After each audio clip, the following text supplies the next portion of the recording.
kitu gani ukikiona kwa mwanamke unajua huyu hafai kudate naye au hafai kabisa hata kuoa? Wanaita red flag wenyewe. Yaani vitu gani ukiviona unajua hii ni red flag? Red flag namba moja kwangu mimi binafsi. Mwanamke mjuaji mzee. Yaani mwanamke anajua kila kitu. Yaani kila habari anayo. Siwezi. Anajua viwanja vya starehe vyote.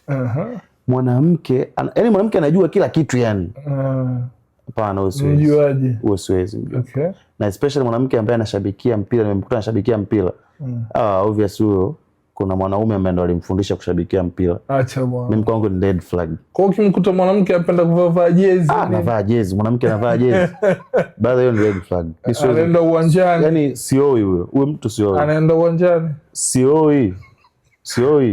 Red flag. Kimbia mbali sana. Kingine mwanamke, mimi sinaga marafiki wa kike ni wambea sana. Huyo muongo ni malaya kahaba kama makahaba wengine. Anajifanya mimi marafiki zangu ili siku akiwa ana chat na wanaume au anapigiwa simu na wanaume aseme tu ni marafiki zangu. Mimi sishakwambia marafiki zangu ni wanaume tu. Kitu ambacho mimi sikielewi, maana hata mimi siye kumuona bibi mkubwa wangu ana marafiki wa kike. Ushekoneti umeishiwa ada, bibi mkubwa anasema mzee wako ana hela, ngoja nimpigie Adamu rafiki yangu nilisoma naye atusaidia ada. Sijawahi kuona maisha yote. Anaweza kumpigia. Okay. What if unakutana na mwanamke ana kila kitu unachokitaka ila anapenda sana kuvaa short dress, nguo fupi.